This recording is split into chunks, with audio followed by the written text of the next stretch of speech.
guys. Welcome back to the Holy Shiftball podcast, the show where we get real about raising your frequency and vibration, one cosmic giggle at a time. I'm Bethany, your energetic bestie, alongside my fabulous co-host, Sharon. Hi, Sharon.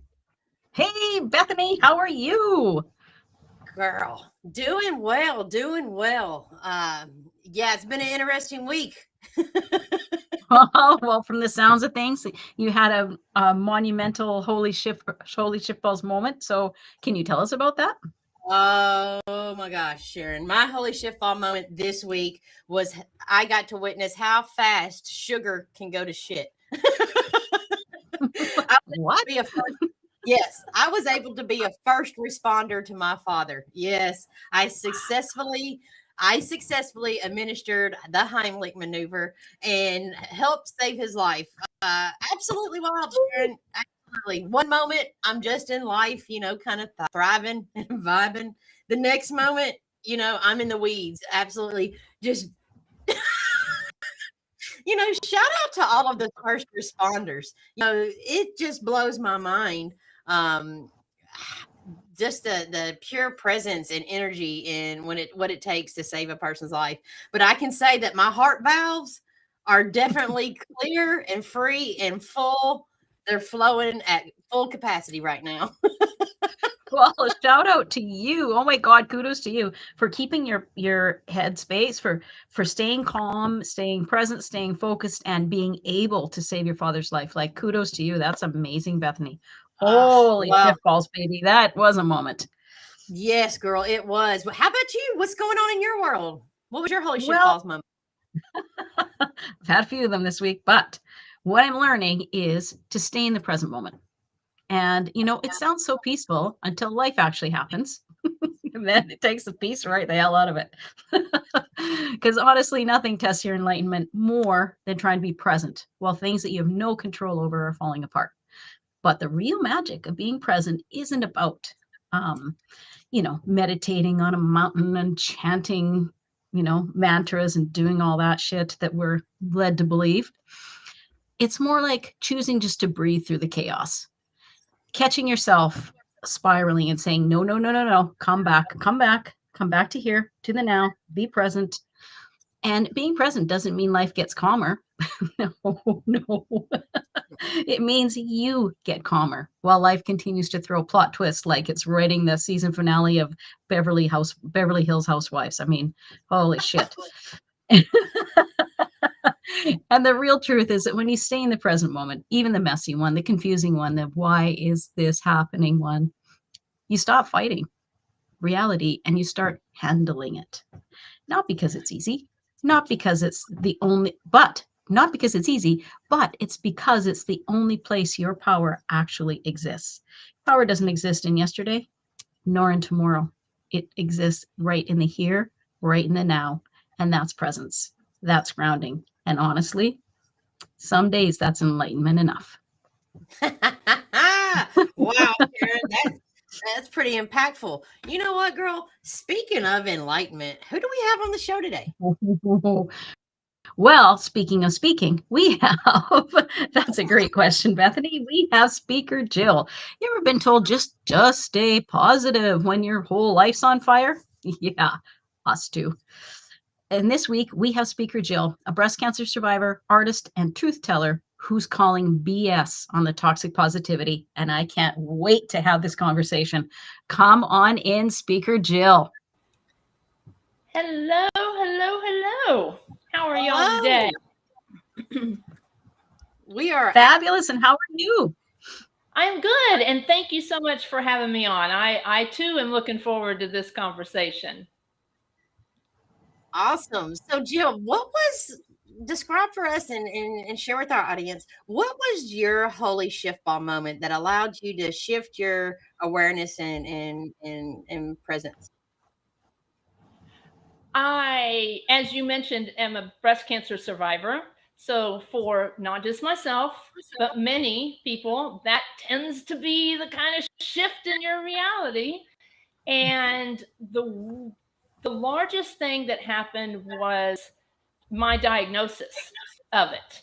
And it was like this time of the year, And I live in Texas. So if you're aware, allergies start to kick in, and I am very seasonal with the allergies. And I had purchased Claritin, which I live on, literally took one this morning, but I'd taken a Claritin. And I bought them from a different store of like this off-brand kind. Didn't think anything about it. Well, during this process, I start having panic attacks. I'm talking tapping my leg, couldn't sit still. And it sort of started off like, and I never had them before. It started off slow, and I had one at the office, and then I came home, and then they just escalated to the point that a couple weeks of this, I was bumming Xanax off of my friends. And, my life was stressful, but normal stressful. I had a kid. I was dating a guy too young for me. Things, life. And one day I went to reach for that Claritin that I had bought after this 2 weeks of panic attacks. And I'm like, oh, that's what it was. It was the off-brand Claritin. I must have had some weird side effect from it. Oh, phew, crisis averted, right? Yeah, no. It was like my body screaming at me, hey, look over here, you have cancer. Because after that epiphanal self-diagnosis moment, my shift that next morning rolled over, felt a lump, and the rest was history. Wow. Did your panic attacks end once you found the lump? Did that eradicate them? No, it was the Xanax. Oh, okay. It was a way, I guess, and again, there's no greater, medical resource than Google MD, right? So I just assumed that, that I was just like overly stressed, getting older. Well, and I was turning, I was 40, and so I was like, okay, maybe I'm just not able to handle the stress like I used to. But no, it just, they kind of faded. And then within days was when I felt the lump. And I had lost my mother from it. So I completely panicked. And yeah. And then and handled the rest of it pretty much about the same. Can you walk us through your healing journey from the awareness of the breast cancer to the diagnosis and to how you got to the most healed version of yourself today? Oh, sure. And, and like you mentioned, I think earlier, so I am someone that speaks on toxic positivity. Okay. I believe that positivity is overrated. And I got to that mindset and that mantra from everything I went through. I guess the way it started is I was having a midlife-ish crisis, and I started dating this guy that was like a whole person that could drive younger than me, which was great at the time. But Go Jill. Yeah, it was great. Well, it was good. Well, it was good. But unfortunately, there's good with the bad. He ended up being kind of a crazy, psychotic, abusive alcoholic. But well, you get what you get. So that was what I was. Yeah, really, right? That's what I was dating. So that's who I was with when the panic attacks started. And of course, somebody of that age bracket's not really prepared or set up to deal with somebody going through breast cancer. So when I first I first realized what was happening, I called the doctor, and he came, he said, "Oh, come in. You're young. I'm sure you're fine." And I was like, "Okay, good news." I go in, and they scheduled me a mammogram and a sonogram. And there was like a 3-hour difference in between. And so I go in for the mammogram, and the radiologist person, whatever you call them, she's like, "Oh, you're young. I'm sure you're fine." I'm like, "Okay, that's too good. Oh, we're doing good." And she comes out after the mammogram, and she goes, "You're scheduled for a sonogram later today, right?" And I said, "Yeah." She goes, "Well, you're here. Why don't we just go ahead and do that now?" And I swallow now because that's when I knew. Mhm. Because the hospitals and doctors do not do things, and they certainly don't reschedule to make your life easier. No. And I mean, I wanted to like sprint out of the hospital because I knew what was coming.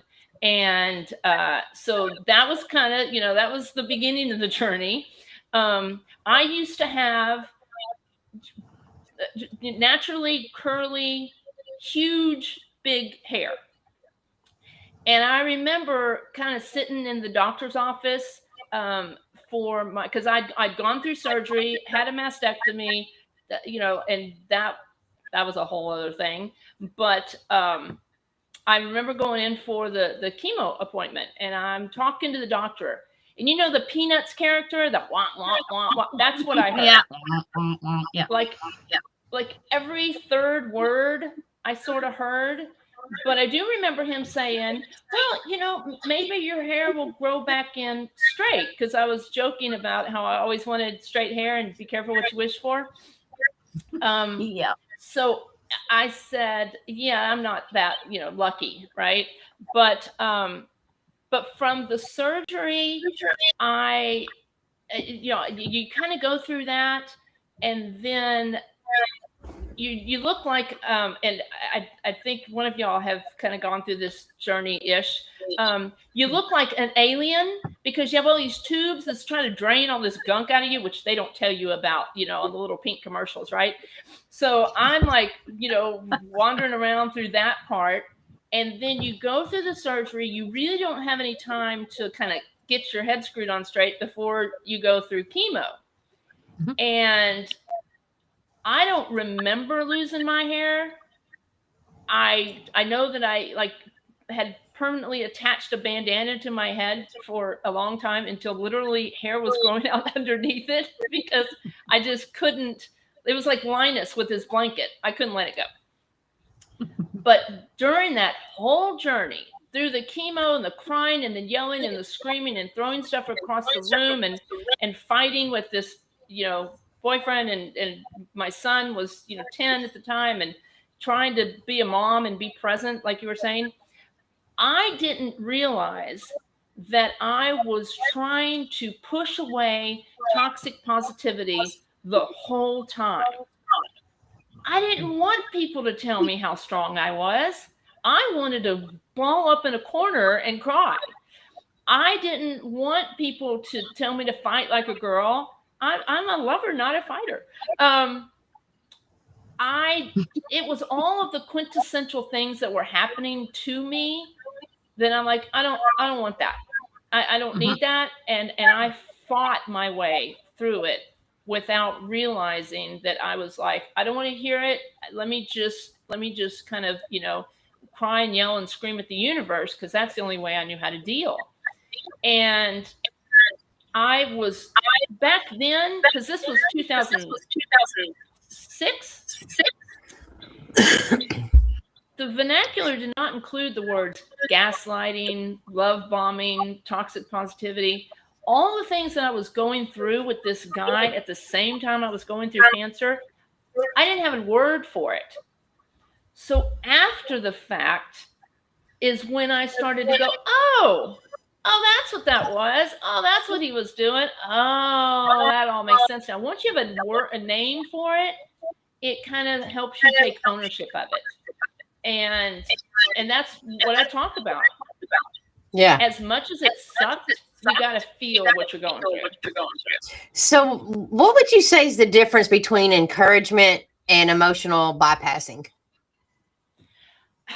The difference is listening to the person.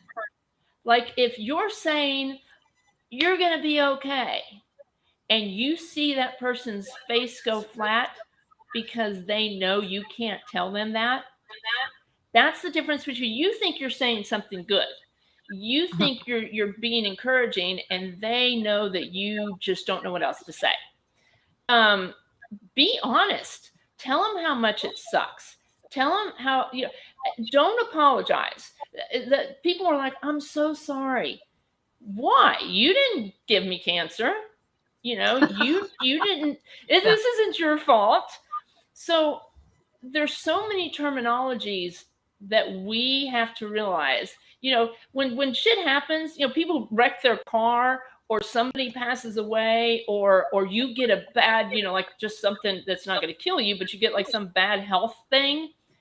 How many times have you said to somebody, well, at least it's not? All right. When you say the words at least to somebody, or at least you got through it, or at least you're going to live, and all these things, you have negated the entire process. You have taken away everything that they cried about, feared, worried about. So that's the difference, is that you think you're saying good things, like, oh, well, at least it's not that bad. It's just, there's a terminology of, there's a better way to say it. So instead of that, you can just say, I can't believe you got through that. Thank God, you know, or what, that there's just, and it's hard. It's really, really hard. So what does authentic resilience mean to you? Because that's a terminology that you like to use. What does authentic resilience mean? It is. Authentic resilience means to own your moment. If you are having a bad day, you know, say, I'm probably not in a good place to go out with you right now. I don't know if we can cuss on here. Yes, we do. Yes, we do. Yes, we do. I'm having a shitty moment. Our next segment's called Shift or Shit. So yeah, you go ahead. Okay. So how about this? You know, have you ever, or have anybody ever told you, oh, if you just come out with us, you'll feel better? Yeah. Okay? No. Sometimes there's a reason that sad movies exist. There's a reason that you scream, cry through songs when you're going through a breakup and the thing. You have to get that out of you, because authentic resilience is like, don't waste resilience on the wrong thing. Don't put yourself in a position that you have to fix. So that's like, resilience is like, you're really trying to get better. You're really trying to work through whatever is wrong, right? But when you have done something and you're like, oh my God, I yelled at this person and now I got to fix it. You know, we'll work through our friendship. No, don't be a shitty friend. Try to be a good friend, and then you don't have to try to make it better. So I just think if you're honest and you tell people no, that's empowering. Resilience is when you are fighting things that need to be fought, and not making bad decisions and having to, you know, create something to fix it. Does that make sense? Yep. All right, Jill, we're fixing to toss you some scenarios. This is the shift or shit segment. And we're going to toss you a few scenarios. You tell us if it's shit, if it's a line. I mean, shift if it's a line and expansive, and total shit if it's out of there. That's just, no, that doesn't even make sense. All right. Okay. Yeah. All right. So the first one. All right. When your friend holds space instead of fixing you, is that a shit or shift? That's a shift. Yeah, there's no greater friend that shows up with a bottle of wine and just lets you just vent. Mm-hmm. Okay. Excellent. Okay. Jill, what about when a family member says, we don't talk about that? Is that shit or shift? That's absolute shit. That is just trying to, that's not giving you a voice. That's taking away your opinion. And they're trying to, like, they think they're trying to keep the peace, but they're just making you keep shit inside that is eventually going to come out. Yes. All right. When a workplace says we're all family, but won't let people feel things. Okay, well, that is the definition of most families. So yeah, that's the worst thing in the world. Screw that. No, that is just that. What's my? That's shit. Okay, because no. I mean, I could go into a whole long drawn out thing. But you know what is awful is when I owned my escape room, which that's a whole other conversation for another time. and I had these kids that were working for me that I love and still hold dear to my heart. I felt like they were family, and I had to stop myself from saying things like that. The worst thing a business can do for you is buy you pizza and give you, branded merch, because it's just a way for especially when they buy you that free lunch, that's just a way for them to keep you at your desk. So yeah, no, I don't buy that whole family work scenario crap. Okay. All right. One more. Humor helps healing, but is laughing at your own meltdown a real breakthrough or just emotional shit wrapped in sarcasm? Ooh. Okay. So, as somebody that laughs at myself, I think there's a fine line in all this toxic positivity shit. There's this teeny tiny line that some places are it's dusted away and you can kind of bounce back and forth. You can't hide what you're feeling with sarcasm, but sarcasm is very empowering. It's fun. But you've got to be able to know when it's appropriate. And there's clearly a lot of shit that I went through that I can go back and laugh at now.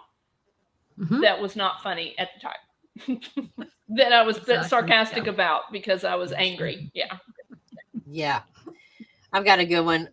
A friend who says, I don't know what to say, but I'm here with you. Oh, that 100%. That is the most honest and that's the best thing you could ever say to anybody is, I don't know what to say, because who does? I mean, we really aren't built to deal with catastrophes and crises and loss and stress. And sometimes there just aren't words. So yeah, no, 100%. Yeah. Just Again, being show present. up with the wine. Yeah, again, Yeah. with wine. That statement makes a lot better impact when you have wine and a sad movie. So yeah. Yeah. Yep. Well, Jill, thank you so much for coming on. This has been wonderful. We really enjoyed having you and the wisdom. And as Ron says, ice cream too. Make sure you bring the ice cream. Don't forget the ice cream.